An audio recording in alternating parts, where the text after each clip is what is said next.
The retired cowboy had buried his past along with his guns, or so he believed. Caleb Boone lived alone in a weather-beaten cabin pressed against the red cliffs, far from towns, laws, and memories that refused to stay buried. His days passed in quiet routine, mending fences, tending a small garden, watching the desert change colors at dusk. He told himself he wanted nothing more. Then one cold evening, fate knocked on his door. A woman stood there, swaying on her feet, dust-covered and wounded by exhaustion. She was Apache, her long black hair loose and tangled, her buckskin dress torn from thorns and flight.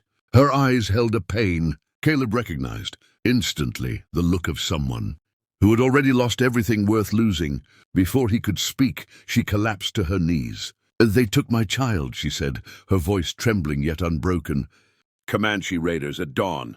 Caleb felt his chest tighten. He had heard stories like this all his life, and he had lived through enough violence to know how they usually ended. He helped her inside, gave her water, and tried to harden his heart. He told her he was no longer a fighter, that his hands shook too much, that his soul was tired. He said he was done risking his life for causes that only left graves behind. The woman lifted her face and met his eyes without fear. "I am Nayland," she said. "I have nothing left but my son." Silence filled the cabin, thick and heavy. Outside, the wind howled like distant mourning.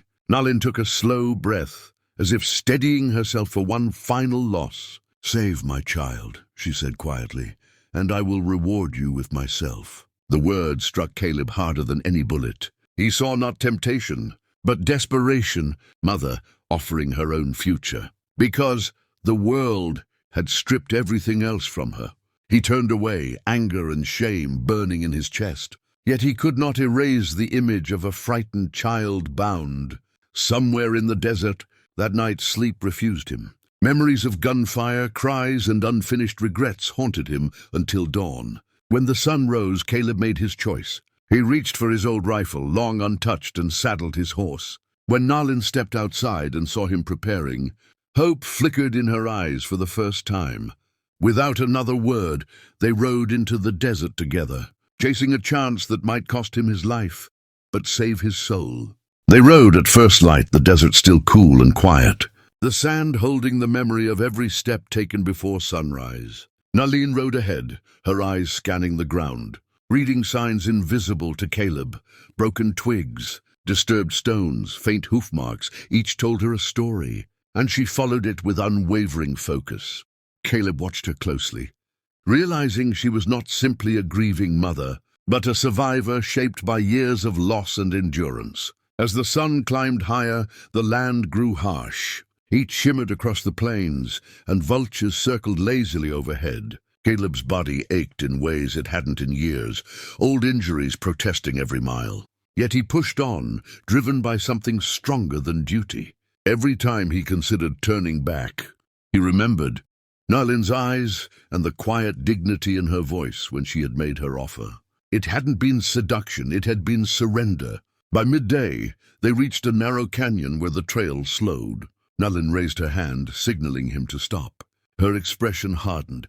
They weren't alone. The ambush came without warning. Arrows whistled from the rocks, one grazing Caleb's shoulder. Instinct took over. He rolled from the saddle, rifle already in his hands, firing toward the ridge. His movements were rough but effective. Muscle memory, dragging him back into a life he thought he'd escaped. Dust and gunsmoke filled the air as he fought, heart pounding, ears ringing.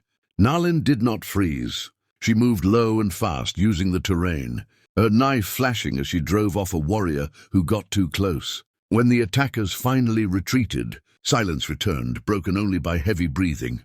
Caleb sat against a rock, blood seeping through his sleeve. Nalin knelt beside him and tore a strip from her dress to bind the wound.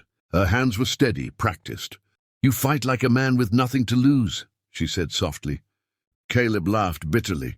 "That's because I thought I already lost everything." They continued on as night fell, sharing a small fire hidden between rocks. Nalin spoke then, telling him about her son, Taza, how he used to chase lizards near the river, how he believed his father would return from the dead. Caleb listened in silence, the boy becoming real in his mind. no longer just a reason for a journey. As he stared into the flames, Caleb realized something had changed. This was no longer about redemption or an old debt to the world. It was about bringing one child home and proving to himself that his life still had meaning left in it. By the third day, the trail led them into a jagged canyon where smoke rose faintly against the pale sky. Nalin slowed her horse, her jaw tightening as she listened to sounds carried by the wind, voices, laughter, the restless movement of men who believed themselves untouchable. The Comanche camp lay ahead. Caleb felt his pulse thudding in his ears, the familiar weight of danger settling into his bones like an old companion. They dismounted and crept closer on foot.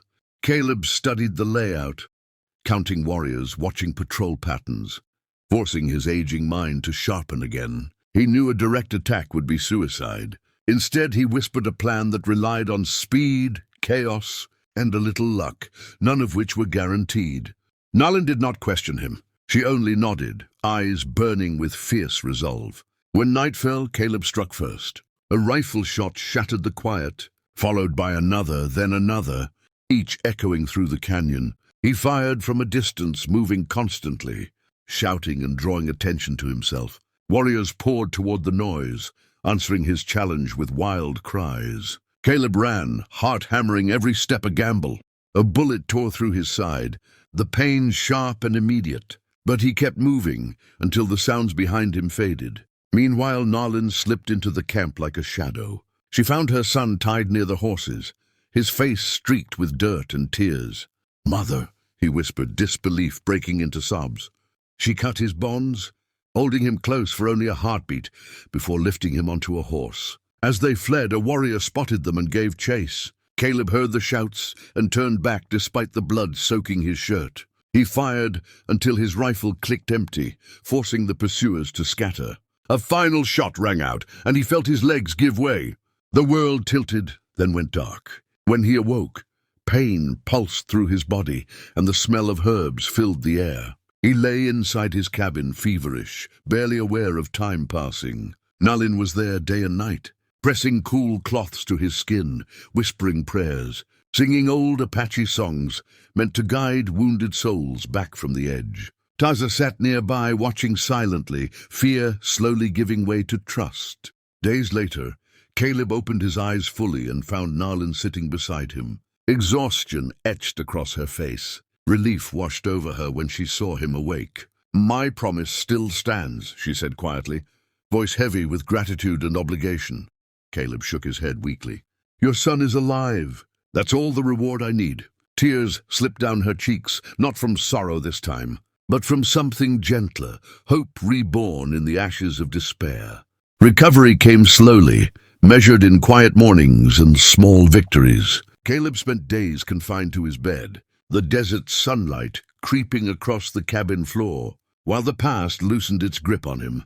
Each breath reminded him he was still alive, and each sound of a child's laughter reminded him why. Taza grew stronger with every passing day, his fear fading as the cabin became a place of safety instead of survival. He followed Caleb like a shadow, asking endless questions about horses, rifles, and the wide world beyond the hills. Nalin remained, not as a guest bound by obligation, but as a woman choosing her own path. She cooked, mended, and helped tend the land, yet her spirit stayed free, unbroken by gratitude or debt.